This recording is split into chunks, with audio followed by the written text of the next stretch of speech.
Hey guys, and welcome back.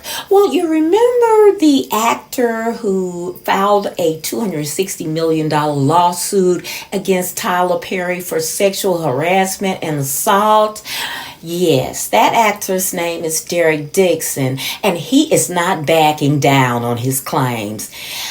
Today, he spoke for the first time, his first television interview since filing the lawsuit against the media mogul Tyler Perry. And he sat down with ABC News live anchor Lindsay Davis to discuss his alleged complicated history with Tyler Perry, saying he did not want to stay silent about it anymore, even though it's a vulnerable thing to talk about. Yes, he went prime time. He went ABC. And ABC wouldn't have just gave any Tom, Dick, and Harry off the street an interview. Yeah, they're coming after you, Tyler Perry. Now, Dixon said it's been hard. He said there's a lot of shame around it, just trying to think what you could have done better and having to deal with the judgment of how you could have ended it better without being in that situation. Now, Tyler Perry, who has produced 24 feature films, 20 stage plays, 17 television shows, and 2 New York Times best-selling books, own one of the largest film studios in the country, named Tyler Perry Studios, and has also earned a spot in the Billionaires Club, according to his website. Dixon says he first met Tyler Perry at a studio opening party in 2019 while he was working at an events company. Now, according to Dixon, Perry asked him if he was an actor, gave him his number, and said, "We'll talk about this."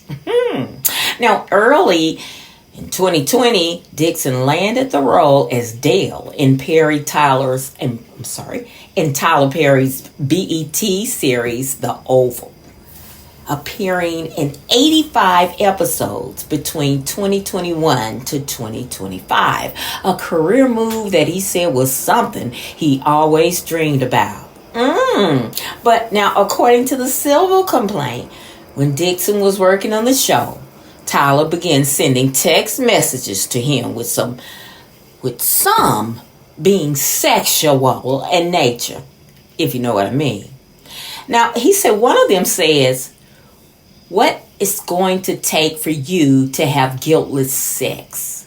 Have y'all found that in therapy yet? I would hope that you would let someone hold and make love to you." Whoa, get back, Tyler. Now, in a statement to ABC News, Tyler Perry's lawyer, Matthew Boyd, said this is an individual who got close to Tyler Perry for what now appears to be nothing more than setting up a scam. Now, Tyler's attorney added that Tyler will not be shaken down, and we are confident these fabricated claims of harassment will fail. Now, Dixon claims in January 2020, Tyler Perry's physical behavior allegedly started resembling the tone of his text messages, with Dixon saying one alleged incident occurred when they were having drinks at Tyler Perry's guest house. Now, instead of driving home that night, Dixon said Tyler told him to stay in the guest quarters, which is when he said the encounter took a turn. He said, "I got into bed and then I noticed that he climbed into bed with me as well and started rubbing on my legs." He said, "I jumped out of bed and I said, turn around." And then he said, "Turn around so I can look at you and just comment on how I look."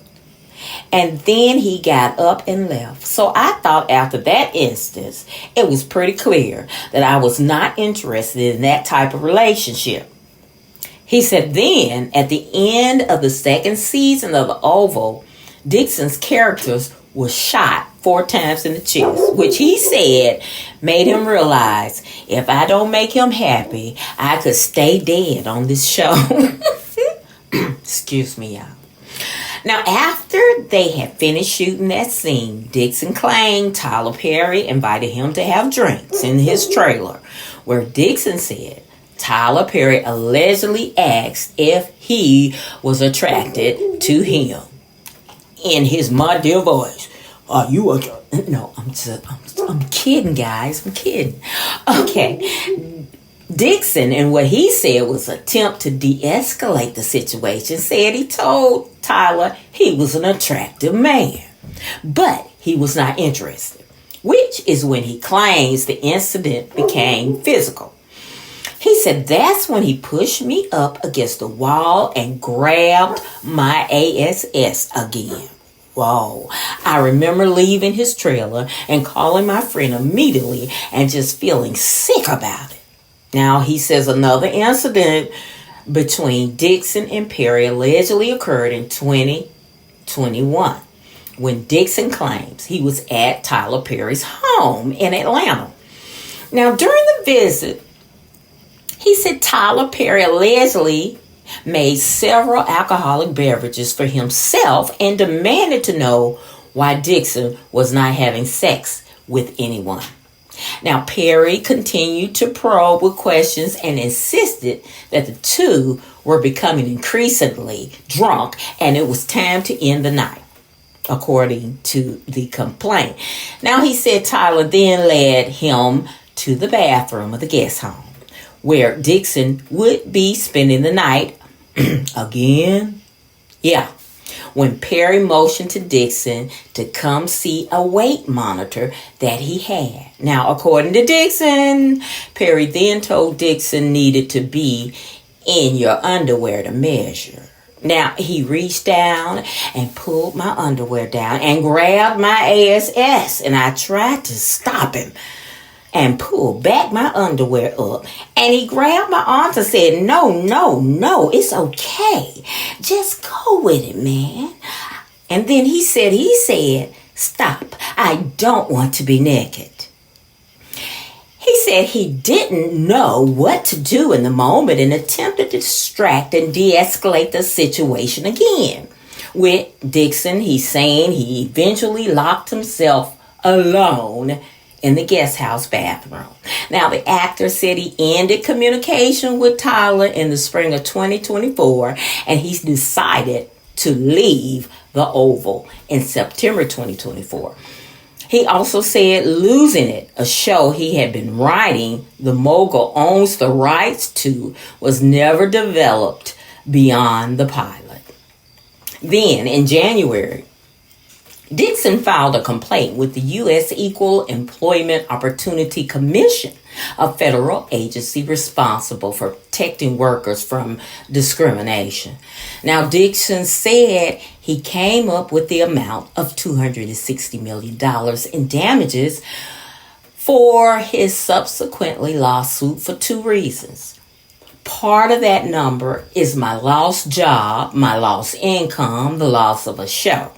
The other part is that it's a deterrent for how do you stop a billionaire who won't stop themselves from doing this. Now, Dixon said he hoped that Tyler Perry takes accountability for what happened and that the lawsuit taught him to not treat your employees this way and to never use someone's dream to coerce them into a relationship that's not professional.